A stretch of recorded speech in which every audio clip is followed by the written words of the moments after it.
Hello everyone, मैं Alfiya नगरीवाला Tathagata IAS academy से। आप सभी ने श्रीलंकन फाइनेंशियल क्राइसिस के बारे में तो सुना ही होगा, आपने कहीं ना कहीं पेपर में पढ़ा ही होगा। तो आप सभी ने सुना होगा कि श्रीलंका में श्रीलंकन गवर्नमेंट के पास फॉरेक्स रिजर्व एसेट का स्टॉक जो था, इतना भारी मात्रा में उसमें गिरावट आई कि जिस वजह से वो अपने import bills, daily essential items के लिए जो इंपोर्ट बिल्स थे वो भी नहीं पे कर पा रहे थे। इसी कारण से वहाँ पर फूड इमरजेंसी गवर्नमेंट ने लगा दी थी।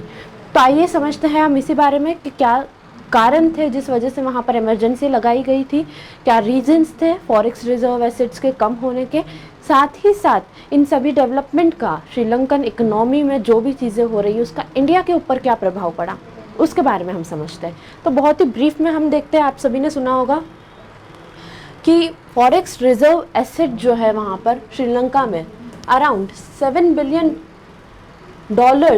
बिलियन यूएस डॉलर से घटकर पिछले 11 महीनों में अगर हम देखें तो सिर्फ और सिर्फ 2.5 बिलियन डॉलर्स वहाँ पर रह गया था फॉरेन एक्सचेंज रिजर्व। क्या कारण रहे थे? देखिए, हम समझते हैं श्रीलंका जो है मेजरली टूरिज्म बेस्ड इकोनॉमी है। अगर आप श्रीलंका को देखें, एक आइलैंड नेशन है, ठीक है, तो टूरिज्म बेस्ड इकोनॉमी जो है श्रीलंका में है। लेकिन कोविड के चलते हुए जैसे ही पैंडेमिक शुरू हुआ, लॉकडाउन लगा, तो टूरिस्ट थे उनके आने की जो संख्या थी उसमें भारी मात्रा में गिरावट आई है ना, ड्रॉप आ गया टूरिस्ट अराइवल्स में। अब देखिए, जब भी कोई व्यक्ति बाहर से घूमने के लिए आता है तो सिर्फ वो आकर देखकर चीज़ें चला नहीं जाता, वो क्या करेगा, कुछ दिन वहाँ स्टे करेगा, ठीक है। तो टूरिज़्म के वजह से कौन सी चीज़ अफेक्ट होगी? होटल इंडस्ट्री, है ना, ये अफेक्ट होगी, ठीक है। दूसरा, वो वहाँ पर खाना खाएगा, रेस्टोरेंट्स, कैफ़े में जाएगा, है ना। साथ ही साथ फूड इंडस्ट्री जो है पूरी वहाँ पे प्रभावित होगी, क्योंकि फूड सप्लाई कौन करता है वहाँ पर? लोकल वेंडर्स, ठीक है। या फिर लोकल वेंडर्स को कौन सप्लाई करेगा? तो वहाँ मंडी से, फार्मर्स से सप्लाई होंगे। तो पूरी की पूरी जो फूड इंडस्ट्री है वो वहाँ पर अफेक्ट होगी। तीसरी हम चीज़ देखें तो कहीं पे भी आप जाओगे तो आप फीस पे करोगे। आप म्यूज़ियम में गए, आप कहीं पे गार्डन में गए, आप कहीं पर भी घूमने गए, किसी भी जगह पे, तो वहाँ पर आपने फ़ीस दी। तो गवर्नमेंट के लिए एक बहुत ही मेजर नॉन टैक्स रेवेन्यू का ये सोर्स होता है, तो उसको भी इसने अफेक्ट किया। साथ ही साथ जब आप घूमने जाएंगे तो आप कैसे जाएंगे? गाड़ी से जाएंगे, है ना, पैदल तो नहीं चल के जाएंगे। तो ट्रांसपोर्ट सेक्टर भी वहाँ पर प्रभावित होगा। उसके अलावा बहुत सारे छोटे छोटे वेंडर्स होते हैं, लोकल वहाँ के रहने वाले जो होते हैं, अनऑर्गेनाइज्ड सेक्टर होता है, बहुत ज़्यादा लोग वहाँ पर अफेक्ट होते हैं। जब भी टूरिज़्म जो है उसके परसेंटेज, टूरिस्ट के परसेंटेज में ड्रॉप आएगा तो ये सारे जितने भी सेक्टर्स है सब प्रभावित होंगे। अब जैसे ही लॉकडाउन लगा तो इन सारी एमएसएमई, जितने भी micro and small medium units थे, उनके ऑपरेशन को नुकसान हुआ, उनका घाटा होने लगा, उनके डेब्ट्स जो है वो बढ़ने लगे, ठीक है। साथ ही साथ उनका जो वेज अर्नर्स है, जो अनऑर्गेनाइज्ड अर्नर्स है, उनकी सैलरी जो है, उनकी अर्निंग्स जो है उसमें कमी आई। इस कारण से बहुत ज़्यादा वहाँ पर नुकसान हो रहा था इकोनॉमी को। साथ ही साथ देखिए, हम ये समझते हैं जब फॉरेन टूरिस्ट आएंगे तो वो अपने साथ अपनी करेंसी लेकर आएंगे, ठीक है। उनकी जो भी करेंसी है उसको लोकल करेंसीज के साथ वो एक्सचेंज करेंगे। तो कहीं ना कहीं फॉरेन एक्सचेंज अर्न करने का एक सोर्स कौन होता है? टूरिस्ट होते हैं। इसीलिए फॉरेन एक्सचेंज वहाँ पर जो एसेट्स है, फॉरेक्स रिजर्व का जो एसेट है उसमें भारी मात्रा में गिरावट आई थी, क्योंकि टूरिज़्म जो एकमात्र सेक्टर है जो around 10% of the Sri Lankan GDP contribute करता है। अब आप सोचिए कि जब ये एक सेक्टर अफेक्ट हो रहा है तो कितना ज़्यादा श्रीलंकन इकोनॉमी को लॉस होगा, ठीक है। इसी कारण से वहाँ पर इमरजेंसी लगाई गई थी। अब हम देखें फॉरेक्स रिजर्व में कमी आई, पर ये फॉरेक्स रिजर्व होता क्या है ना। अब जब तक हम ये नहीं समझेंगे हमारा आगे बढ़ना जो है वर्थलेस होगा। तो पहले देखिए, हम समझते हैं कि क्या होता है फॉरेक्स रिजर्व या फॉरेन एक्सचेंज रिजर्व। बहुत ही सिंपल सी चीज़ है, मैं आपको सिंपल लैंग्वेज में समझाती हूँ कि जब भी आप किसी फॉरेन नेशन से कोई चीज़ मंगवाएंगे, इंपोर्ट करेंगे, एक्सचेंज करेंगे, तो बदले में आपको कुछ ना कुछ तो देना ही पड़ेगी, उसकी कीमत तो देनी ही पड़ेगी। तो फॉरेन एक्सचेंज रिजर्व में वो सारे एसेट्स आते हैं जो आप एक्सचेंज पर्पस के लिए यूज़ करेंगे जब ट्रेडिंग आप करेंगे, है ना, ट्रेड एंड कॉमर्स के पॉइंट ऑफ व्यू से। तो ये सारे एसेट्स जो है वो कौन संभाल के रखता है? वो सेंट्रल बैंक, किसी भी कंट्री की सेंट्रल बैंक जो है इन करेंसीज़ को संभाल के रखती है। सेंट्रल बैंक क्यों? देखिए समझते हैं, आपने पढ़ा होगा सेंट्रल बैंक का function, banker to the government, है ना। सेंट्रल बैंक क्या करती है, जैसे हमारे यहाँ आरबीआई है तो उसका एक फंक्शन रहता है कि वो गवर्नमेंट के बैंकर के रूप में काम करती है। और हम हमारा सारा सामान, जितना भी कीमती सामान होता है बैंक में जमा करते हैं, वैसे ही गवर्नमेंट भी अपना कीमती सामान किसके पास जमा करेगी, बैंक के पास, अपनी जो भी होगी। तो इसलिए सेंट्रल बैंक जो है वो इन सभी फॉरेन एक्सचेंज रिजर्व्स को होल्ड करके रखता है। इसमें क्या क्या चीज़ें आती है, ऐसी करेंसीज जो ग्लोबली रिकॉग्नाइज्ड है। आप यूएस डॉलर या यूरो ले लीजिए, जो ग्लोबली रिकॉग्नाइज्ड है वो फॉरेन एक्सचेंज रिजर्व में आएंगी। दूसरा एसडीआर, स्पेशल ड्राइंग राइट्स, ठीक है। स्पेशल ड्राइंग राइट्स किसने क्रिएट किए हैं, आईएमएफ ने क्रिएट किए हैं, ठीक है। कब क्रिएट किए हैं याद रखिएगा, 1969 में आईएमएफ ने क्रिएट किए थे, ठीक है। और ये एक तरह का इंटरनेशनल रिजर्व एसेट है जिसको इन टाइम्स ऑफ इमरजेंसी आईएमएफ की मेंबर नेशंस करेंसी एक्सचेंज करने के लिए यूज़ कर सकते हैं। तीसरा गोल्ड, आपको पता ही है ये भी ग्लोबली रिकॉग्नाइज्ड है। उसके अलावा कुछ बॉन्ड्स, ट्रेजरी बिल्स जो भी आपकी नेशनल गवर्नमेंट पब्लिश करेंगी, मार्केट में निकालेंगी, वो सभी फॉरेन एक्सचेंज रिजर्व में आएंगे, ठीक है। अब क्या पर्पस रहता है, क्या इंपॉर्टेंस रहती है फॉरेन एक्सचेंज रिजर्व की, हम देखें। पहला तो बहुत ही सिंपल सा, आप लोकल करेंसी अगर आपके पास है, आपके पास फॉरेन एक्सचेंज रिजर्व्स है, तो आप उससे अपनी लोकल करेंसीज खरीद सकते हैं मार्केट में, या फिर वाइस वर्सा से आप इन लोकल करेंसीज के थ्रू फॉरेन एक्सचेंज रिजर्व को भी, फॉरेन करेंसीज को भी एक्सचेंज कर सकते हैं। तो दोनों ही पर्पस यहाँ पर होता है, आप दोनों करेंसीज को आपस में एक्सचेंज कर सकते हैं। दूसरा, जो श्रीलंका के केस में हमने देखा, शॉक एब्जॉर्बर के रूप में, एक कुशन के रूप में काम करता है फॉरेन एक्सचेंज।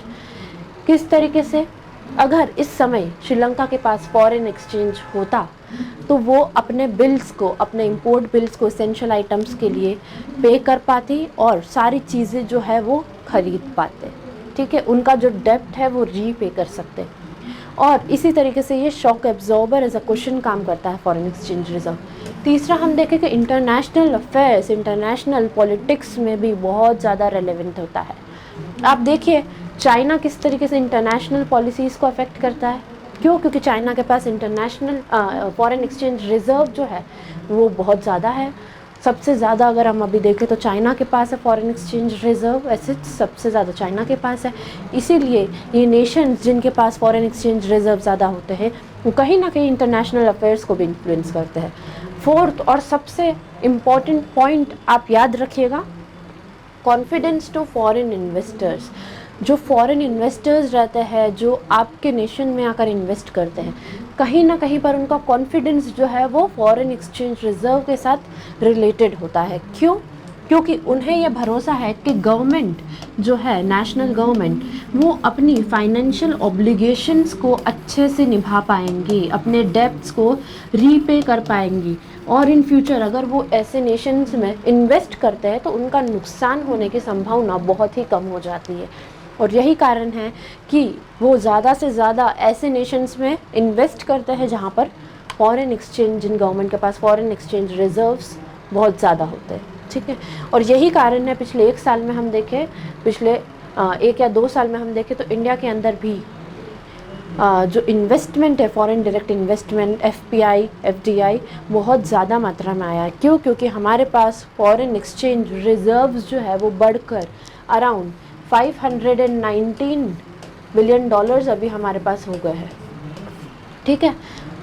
तो ये देखिए, ये चेंज आता है फॉरेन एक्सचेंज रिजर्व्स के कारण। चाइना की हमने बात की थी अभी कि सबसे ज़्यादा जो है चाइना के पास है फॉरेन एक्सचेंज रिजर्व। अगर हम चाइना की बात करें तो अभी कितना foreign exchange reserve China hold करके रखता है, $3101.6 billion. Any time at a particular time वो इतना स्टॉक मेंटेन करके रखता है। आप कंपैरिजन कर सकते हैं इन दोनों का, और इसीलिए आप समझ सकते हैं कि क्यों चाइना इतना ज़्यादा डोमिनेंट है इंटरनेशनल पॉलिसीज़ की। अगर हम बात करें, इंटरनेशनल प्लेटफॉर्म्स की हम बात करें, ठीक है। यहाँ पे टॉप 10 नेशंस दे रखे हैं फॉरेन एक्सचेंज रिजर्व जिनके पास सबसे ज़्यादा है। हम देखें चाइना, उसके बाद जापान, अगर हम देखें स्विट्ज़रलैंड, हम देखें रशिया और फिर इंडिया 5th नंबर पे आता है। ठीक है, अगर हम देखें इंडिया की पोजीशन जो है वो 5th है। अब ये तो हमने समझ लिया फॉरेन एक्सचेंज रिजर्व क्या होता है, ये हमने देख लिया। लेकिन हम अभी इसको क्यों पढ़ रहे हैं, हमारे लिए क्यों ये ज़्यादा ज़रूरी हो जाता है? श्रीलंकन डेवलपमेंट किस तरीके से हमें इफ़ेक्ट करेगा, हमारा रिलेशनशिप किस तरीके से अफेक्ट करेगा। तो देखिए, इंडिया श्रीलंका रिलेशनशिप जब हम समझते हैं तो बहुत ही पुराना, हमारा लगभग 2,500-3 हज़ार साल पुराना हमारा रिलेशनशिप होगा।